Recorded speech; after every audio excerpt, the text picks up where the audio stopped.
Right, we don't have a home. Thousands still homeless as Hawaii's worst hurricane of the century leaves homes in ruin, vacations destroyed, and paradise lost. The U.S. government orders lead testing for 7 million children. Critics say too little, too late. It's just criminal that we continue after having known about lead hazards for so long. And Eye on America. Tonight, how to avoid danger in hotels and motels around the country. Once an intruder is in the room, it's over. This is the CBS Evening News.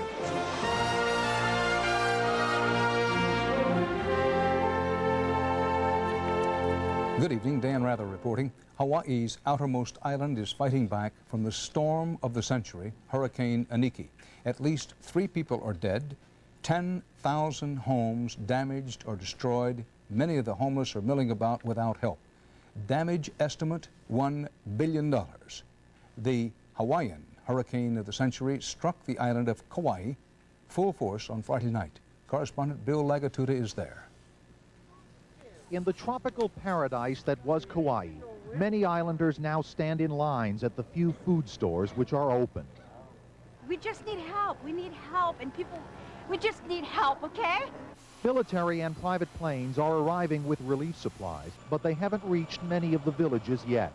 Tourists who were trapped here have jammed the airport, boarding whatever planes will take them out.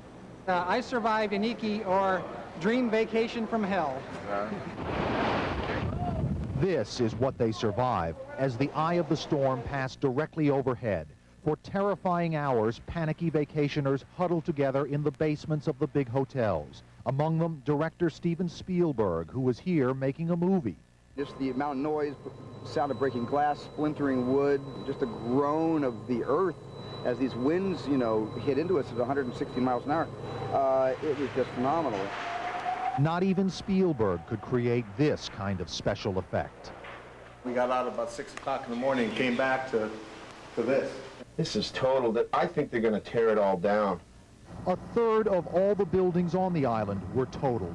Luxury condos and homes on the golf course, apartment buildings and shopping centers, a school. Great palm trees were uprooted, boats were flipped, helicopters grounded. Power is out. Small towns like this one took it the worst. I think we'll sleep here, and then if it rains, we'll go in our car.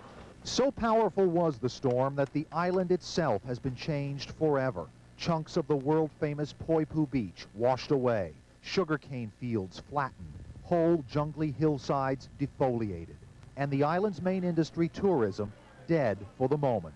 So it's a real setback, but I think we're all glad to be alive. It was hard to be up in the helicopter and see the damage. It's so extensive. It's remarkable that more people were not killed in this terrible storm. Of the 2 who died on this island, they were killed when their homes came crashing down around them. Looking ahead, officials tonight say it will be at least a month before electricity is restored. There is now some running water in place and very limited telephone service. But Hurricane Iniki managed to plunge this island back to the days when living conditions were truly primitive, and it's going to be that way for some time. Dan? Bill Lagatuta, live on Kauai. Thanks. The Hawaiian hurricane struck land with sustained winds of 130 miles an hour, gusts up to 160. That's about a little bit less than what Andrew struck with. Its first hit was a stretch of beach known as a Pacific Paradise. James Hattori shows us what happened. At the southern tip of Kauai, the town of Poipu sits in a stunned calm. In the wake of Hurricane Iniki, residents can do little but count their losses and their blessings. There's nothing. Doug Trenton surveys the empty space at a place called Baby Beach. 5, 6 houses between us and here, and I mean, it's gone. I mean, completely gone. Now it's little more than scavenging grounds for the neighborhood kids. What's left? The house, but it's all cracked and stuff. I have my 8-year-old boy with me, and he wanted to go home. And he saw that, and he says, "Daddy, I want to go home." I said, "Right, we don't have a home." Poipu was ground zero, hit as hard as any place on the island. Images burned into the minds of local residents, replayed for those lucky enough to have emergency power. It's like the middle of the storm right now. It's starting to get gnarly. But with electric service likely out for weeks, dinner by lantern light is a popular nighttime diversion here. Now you cry when you look at all the devastation, and then you thank God that you're alive. At dawn today, the last guests prepared to leave the Hyatt, formerly a $250 million resort, now a wreck. But at least the tourists can go home. For many here, there's a painful sense of déjà vu. 10 years ago, Hurricane Eva knocked many of these same areas flat. The residents rebuilt, only to be knocked flat again by Hurricane Iniki. It caught Artemio Andres off guard. The roof flew out, then we ran away. The roof flew off and you ran away? Yeah. Today, the Andres family began fixing their roof, like so many on Kauai, putting back their paradise lost. James Hattori, CBS News, Poipu. In South Florida, savaged by Hurricane Andrew, public schools finally opened today, 2 weeks late. Some soldiers helped some kids get to class in buildings that weren't wrecked by the hurricane. Dade County schools had more than 300,000 students before the storm. More than half were absent today, many having moved away from ruined homes. And in South Louisiana, also hit by Hurricane Andrew, difficulties continue. It's been known for years that lead pollution is a major health threat, especially to children. Now there is new debate about what the government is and is not doing to get the lead out before it's too late. Jacqueline Adams reports. 7 million children in America are poor enough to qualify for Medicaid. They're also the youngsters most at risk to develop lead poisoning. That's why the federal government is now mandating that all these children, aged 6 months to 6 years, receive annual lead tests. That's it. Sounds good, but there are 2 types of blood lead test, one more sophisticated and more costly. Some experts are outraged that the government is not requiring that only the better test be used. It's going to miss more than half of the children who are currently poisoned, and the problem gets worse the lower the blood lead level is. It's just criminal, after having known about lead hazards for so long, that we're doing so little. What is known is that lead poisoning can cause mental retardation, learning disabilities, even death. And it's so common 1 out of every 6 preschoolers is affected. Some experts believe the federal focus should be less on testing and more on prevention, removing lead paint from old, dilapidated homes and schools before the poison shows up in a child's blood. When children get lead poisoning, then we'll go look at their house, then we'll go look at their environment. It's as if we're using the children as a canary for finding the lead. It should be the other way around. Indeed, the lead problem is everywhere. Here in New York City, officials are trying to get the lead out of drinking water that flows through old, corroded lead pipes. And even these streets have become a danger zone because repairs on the Williamsburg Bridge up above have knocked loose thousands of paint chips. Yet Bush administration officials insist they're doing the best they can as fast as they can, even providing grants to financially strapped states. We have made it very clear that while this program is not easy for all states to implement immediately, we expect all states to have this service available. No matter what the government does, there are millions of children not covered by Medicaid who remain at risk, depending on their parents and their pediatricians to protect them from lead. Jacqueline Adams, CBS News, New York. Still ahead on tonight's CBS Evening News, did or did not President Bush and Vice President Quayle know of, approve of, and or fail to stop billion-dollar loans to Saddam Hussein's Iraq? And the president arguing he can save both the environment and jobs.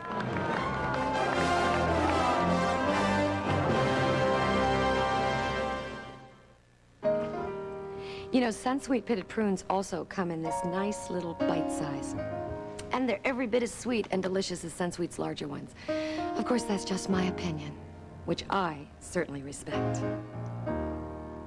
I wear a partial, this lateral incisor. I lost this. If you wear partials, you know what you've lost. But here's what you've really been missing. New Polidin for partials, with the power to clean the pearly part and the metal part in just 5 minutes. So get new Polidin for partials. Boy, this couch weighs a ton.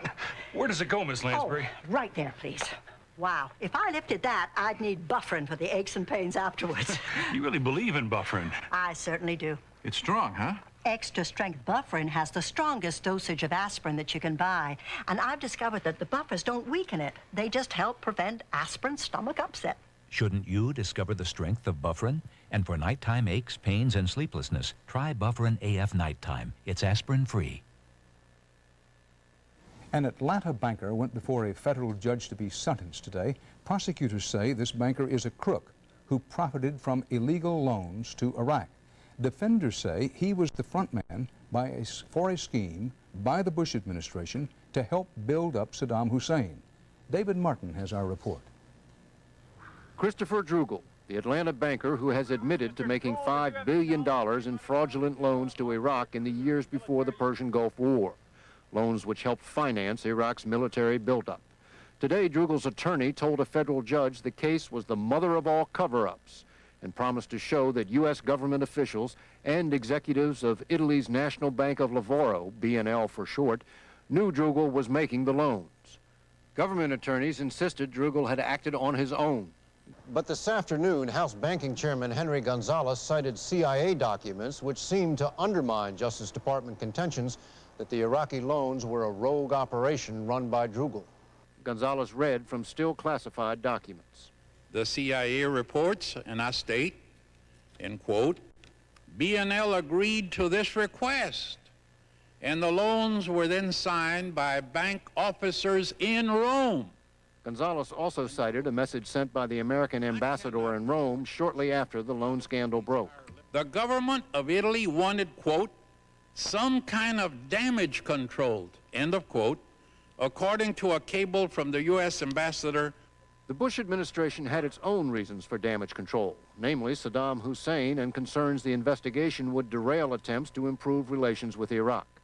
A memo initialed by then Secretary of State James Baker reveals that a State Department lawyer had, quote, spoken with the U.S. Attorney's Office in Atlanta. A White House lawyer also called the prosecutors. The indictments were delayed nearly a year, but government prosecutors insisted there was no interference. Neither foreign policy considerations nor political considerations influenced the timing of the indictment or any other decision that was made. Last month, the Attorney General rejected a Democratic request to appoint a special prosecutor to investigate pre-war policy towards Iraq. But the Democratic hunt to determine whether that policy was a crime or just a failure is not over yet. David Martin, CBS News, The Pentagon. Coming up next on the CBS Evening News, a bill on the Hill that could dramatically change the cost of your cable TV service. At Ford Motor Company, quality is more than just the way a car is built. It's the design of the instrument panel, the richness of the finish, the turn of a wheel, the safety of a loved one. It's the way your car or truck makes you feel. For us, our commitment to quality is an obsession. And it's paying off. 5 of the 10 best-selling vehicles in America are built by Ford Motor Company. Ford Motor Company, quality is job one. It's working.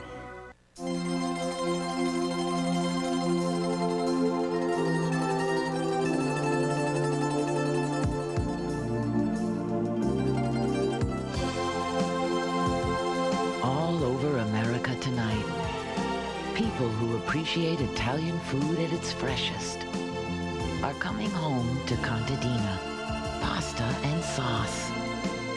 Contadina, the freshest ideas in Italian cooking. Listen, athlete's foot fungus grows beneath the surface of your skin. To cure it, you've got to get down to the root of the problem. You need Mycotin. Mycotin penetrates the surface of your skin with miconazole to cure athlete's foot where it grows. Step up to the mic. Mycotin. If you took the most effective diarrhea medicine and shaped it into a caplet, you'd have Imodium AD caplets, the only caplet that often stops diarrhea in one dose. Imodium AD caplets, the original prescription for one-dose relief. Kidnapped. Do you think it can't happen to someone you love? Don't miss the season premiere of 48 Hours at a special time Wednesday. You may have seen those ads from the cable TV industry claiming that prices for cable service could skyrocket, that is, go up even more. As Rita Braver reports tonight, it's part of a well-financed lobbying campaign as Congress gets ready to vote this week on a bill that could begin ending the unregulated monopoly of cable operators. The bill is supposed to bring down the price of cable television services by letting the government cap prices. But the cable industry claims the idea is all wet. If this law passes, your monthly bill for basic cable will go up, not down. Well, if that's consumer protection, how come you're getting soaked? Lower rates. Pass the bill. Consumer groups complain that cable companies now substantially overcharge their customers. Most communities have only one cable company, but the Consumer Federation of America says that where there is competition, basic cable services cost about 30% less, about $14 per month compared to $20. Cable has solidified its monopoly and is overcharging consumers by as much as $6 billion a year. Good afternoon, Manhattan Cable. But cable operators claim the new law would force them to raise prices even more because local TV stations would be able to charge cable operators to carry their programs. If you take cable, if you're a cable subscriber, you have to pay for seeing CBS, NBC, and ABC. But if you're not a cable subscriber, you get it free. But broadcasters, including CBS, say the cable industry has been getting a free ride. So if you see a commercial or receive mail attacking the cable bill, consider the source. Right now, cable industry can use our signal without paying us for it, and this bill will simply level the playing field and give us back control of our signal. Cable channels fear they will lose funding they need to make programs. For us, it means that more documentaries on the Discovery Channel, more original productions are all jeopardized by this bill as it's currently fashioned. The bill is expected to breeze through Congress this week, but the president is likely to veto it on the grounds that he's against all new regulations. Rita Braver, CBS News, Washington. The sagging, sinking dollar made a comeback of sorts on world money markets today after Germany, under pressure from Washington and elsewhere, cut key interest rates. The cut was not as big as expected, but it was enough to set off a rally on Wall Street. The Dow Jones Industrial Average gained more than 70 points in heavy trading.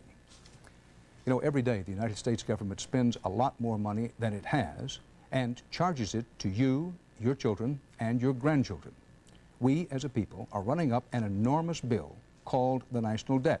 Called the debt because that's what it is.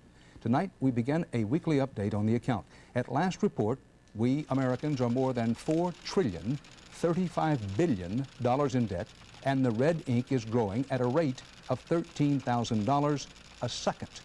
Today, your share alone grew from $4.50 plus interest. Wilfred Brimley for Quaker Oats. Every day should start with Quaker Oats. Every day should feel this good. You know, it's a privilege to work hard on your own piece of land, but some pieces are a little harder than others.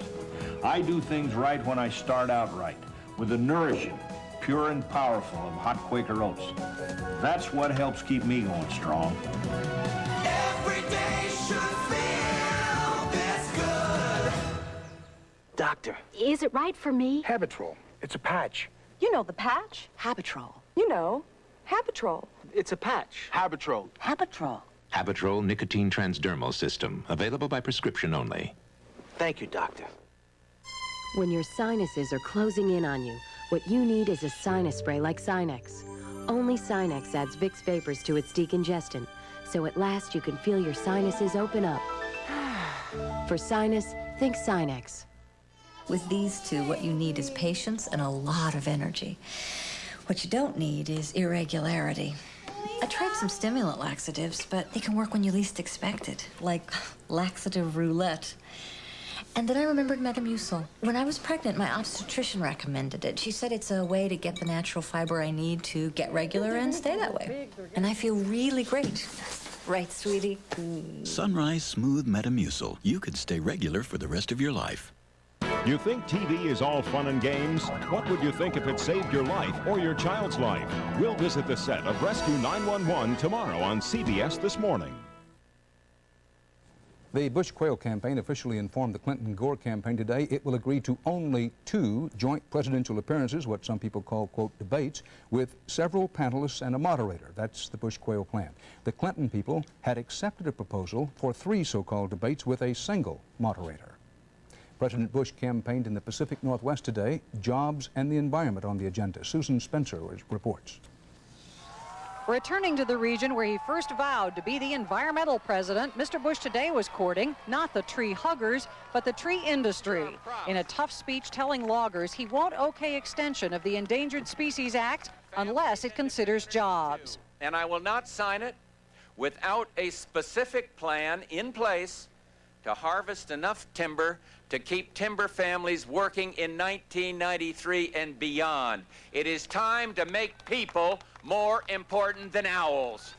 Timber has lost thousands of jobs in the past 4 years and blames lawsuits by overzealous environmentalists. What we need is a long-term policy that will promote the timber industry and provide a sustainable environment for the old-growth forest. I think that, you know, there is no magic here, but it is clear that if the parties had sat down together 5 years ago and worked this out, instead of having the national administration create a train wreck in Oregon and Washington, we'd be a lot better off than we are now. Mr. Bush lost both Oregon and Washington in '88. His administration has, for the most part, taken industry's side in appeals to reopen the ancient forest to logging.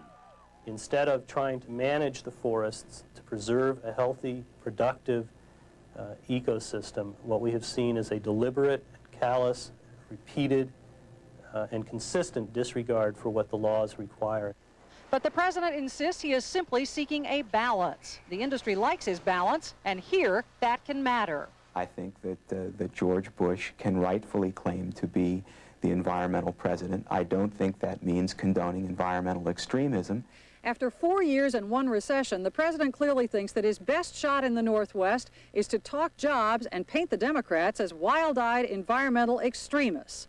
For many voters, the question may be, what kind of environmentalist is George Bush? Susan Spencer, CBS News, Colville, Washington.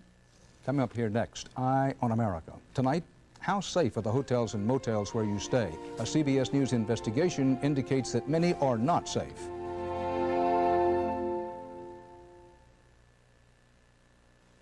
Well, I do watch my figure. She's a beautiful girl. But fat-free cereal. Fat-free cereal?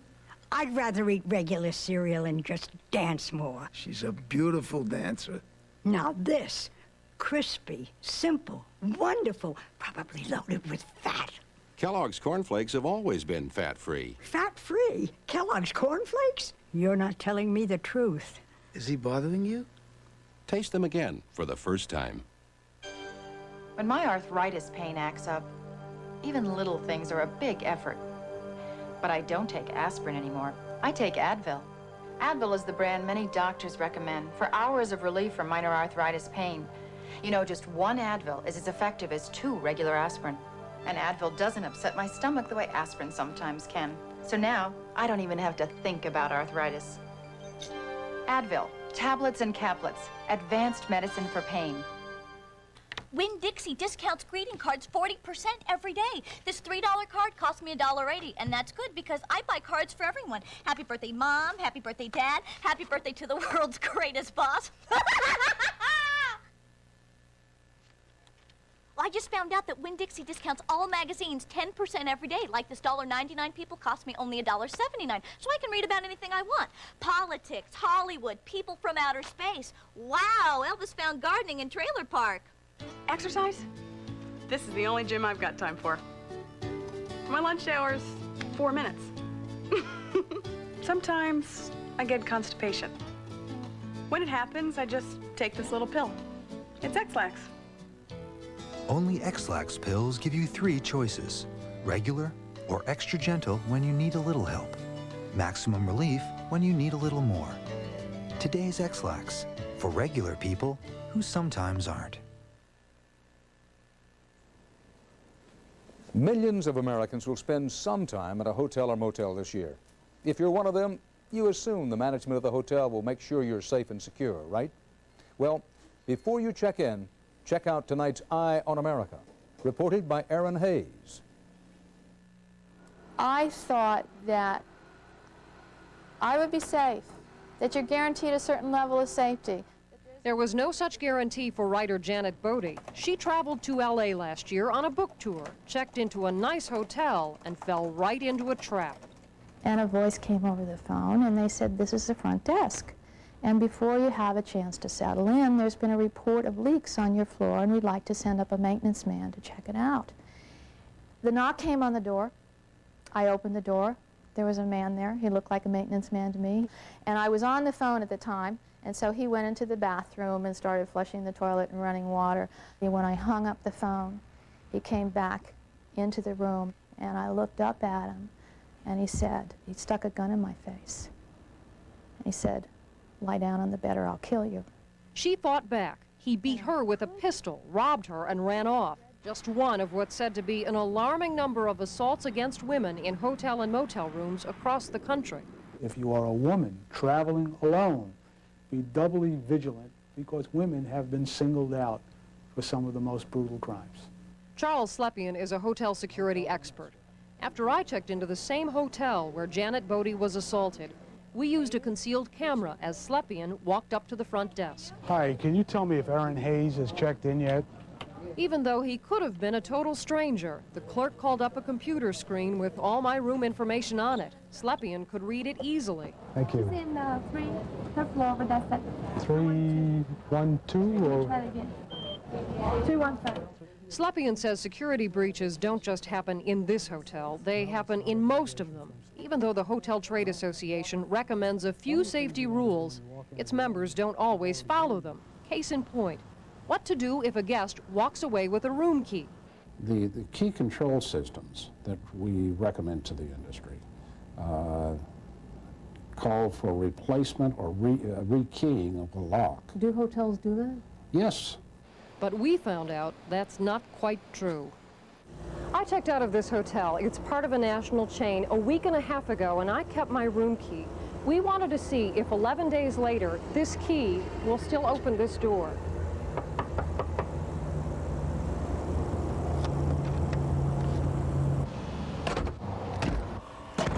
Well, that's 4.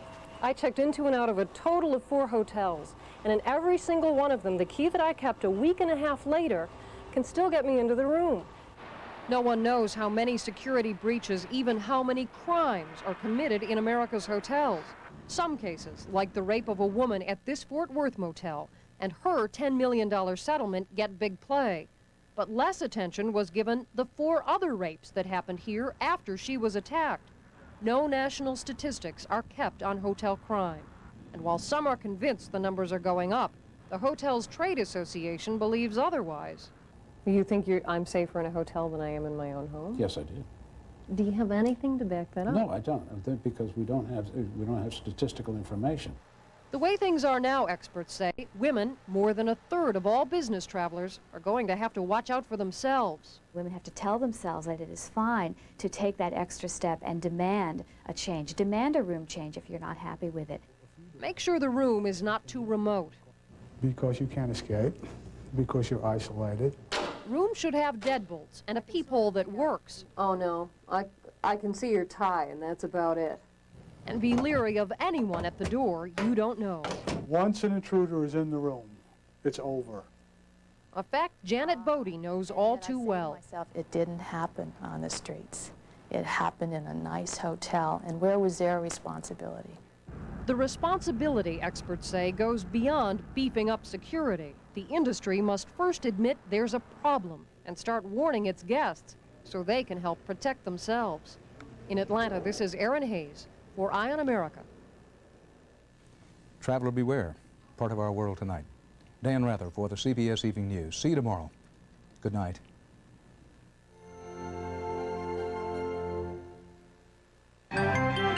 Experience CBS News. This is CBS.